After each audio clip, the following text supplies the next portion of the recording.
Buenas tardes, mis queridos y amados hermanos, una vez más juntos a través de este espacio espiritual llamado Bellas Palabras de Vida.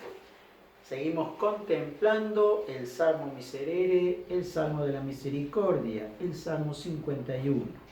Habíamos considerado en el programa anterior las líneas teológicas de este Salmo que abarcaban tanto del Antiguo como del Nuevo Testamento y que estaba conformado en 3 ítems. En el primero que habíamos considerado, en el versículo número 7, que decía: he sido constituido en pecado desde el seno de mi madre. Ya habíamos concluido luego en el ítem diciendo de lo que en realidad es el pecado, que no es una persona, que no es un ser, simplemente es la incapacidad para caminar por las sendas del amor, porque la libertad ha sido atrapada entre los anillos del egoísmo y porque todos los hilos conductores se encaminan al hombre hacia el centro de sí mismo. He sido, como decía el versículo 6, constituido en pecado desde el seno de mi madre. Y el ítem número 2 es lo que toca fundamentalmente o principalmente lo que es a dónde está radicado ese problema, que son las raíces. Dice: son pues las raíces las que están heridas de muerte. Ahora bien, hasta esas latitudes no puede llegar ninguna mano liberadora, y ni siquiera las psicoterapias, por ejemplo, actúan y funcionan solo a flor de piel. Entonces, en esas profundidades que demanda nuestro ser, nuestra necesidad espiritual, solo puede llegar la mano del Señor. Y solo Dios puede hacerse presente en las raíces. Solo aquel que me estructuró puede reestructurarme. Solo Dios puede ser mi Señor y mi Salvador. Y el ítem número 3 dice: a partir de los dos principios anteriores, es si solo Dios puede ser mi Salvador, si yo soy impotencia y Él omnipotencia, si yo soy fragilidad y Él misericordia. La salvación consiste en salir de uno mismo, en alas de la confianza, transformarme en un poquito de barro y ponerme humilde y sumiso en sus manos y repetir incesantemente: lávame, como dice el versículo 9, purifícame, como lo repite el 4, límpiame, como lo dice el 3, crea en mí un corazón nuevo, como dice el número 12. Y a esto se reduce el Salmo 51. No quedarme mirando absorto mis negras vertientes, sino los espacios infinitos de la misericordia. Es decir, salir del estanque, salir de esa cárcel, que es lo que realmente cuesta, y mucho en ocasiones, cuando el pecado se arraiga, cuando el pecado se afianza, como cuando uno, podríamos decir, cuando la persona se acostumbra a vivir con el pecado y en pecado, ¿no?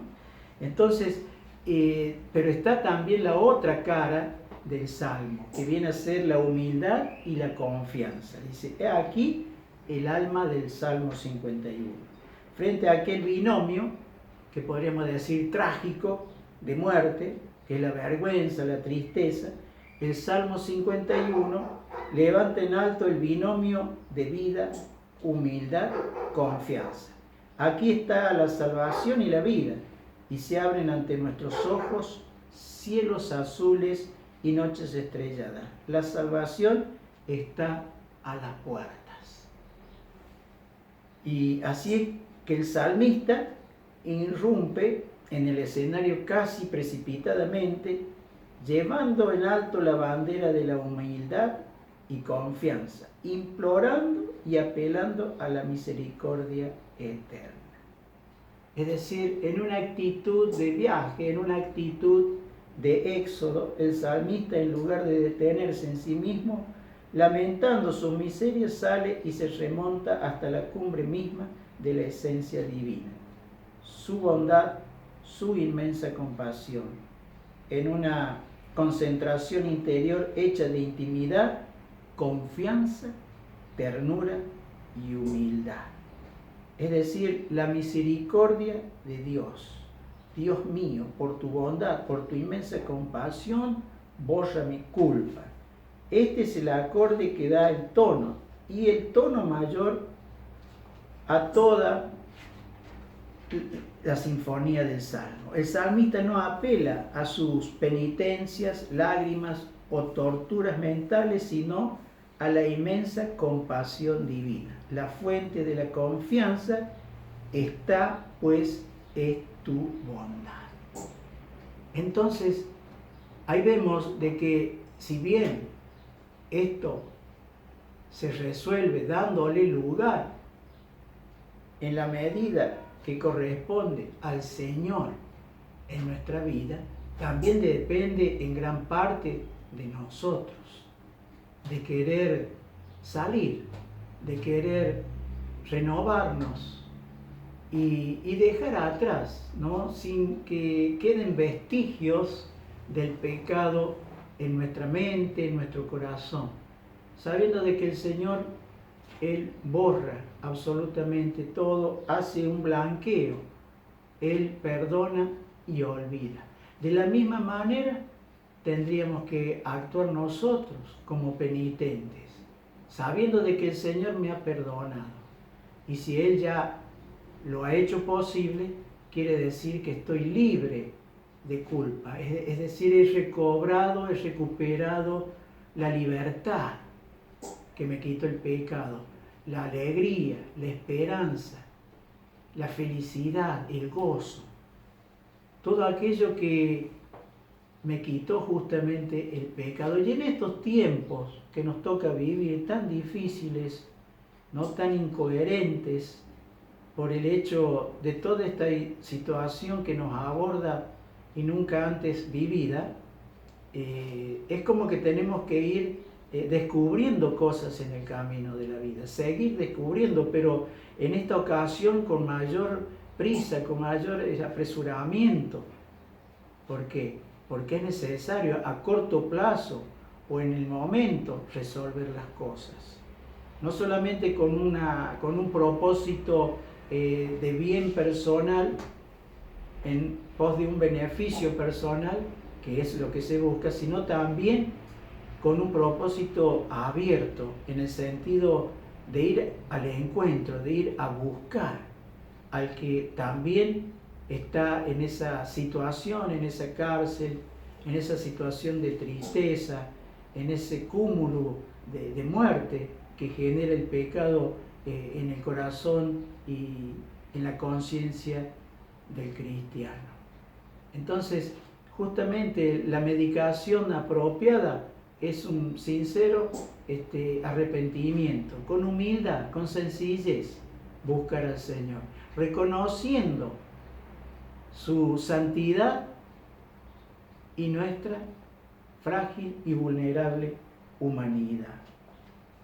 Un sentimiento poderoso y estimulante y que jamás se ausenta, sentimiento tejido invariablemente de confianza y humildad, se hace presente monótonamente, persistentemente a lo largo de este salmo. ¿Y qué dice? Lava del todo mi delito, limpia completamente mi pecado, como refiere el versículo 4. Y después de abrir un paréntesis a los versículos 5 y 8, en que el salmista realiza una serena y severa autocrítica. Eso también es importante y necesario, hacer un mea culpa, ¿no? Retorna el escritor sagrado a partir del versículo 9 a la carga, con apoyo de metáforas variadas y coloridas, en que el salmista toma siempre una actitud pasiva, es decir, una actitud tranquila. Tú en mí, implora la acción salvadora de su omnipotencia sobre mi impotencia. Entonces, esa actitud debe estar en cada uno de nosotros, una actitud pasiva, como diríamos, hacer un impasse, hacer un alto en el camino para evaluar esa realidad. Y después ver de qué manera seguimos trabajando, porque esto nos va a suceder en muchas ocasiones de nuestra vida, en muchas etapas de nuestra vida. Por lo tanto, lógicamente que tenemos que ir incorporando metodologías precisas que cada caso requiere, porque no todos los pecados son iguales, no todos los pecados, podríamos decir, pegan de la misma manera en la conciencia y en la moral del cristiano.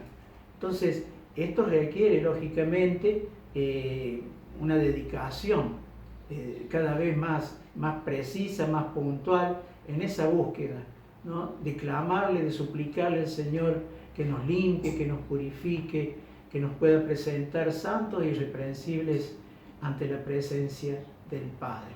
Y a partir de esa pedagogía que parte de Dios, también, ir buscando nuevos horizontes. Mis queridos y amados hermanos, ha sido un gusto poder compartir la palabra con ustedes en una tarde más.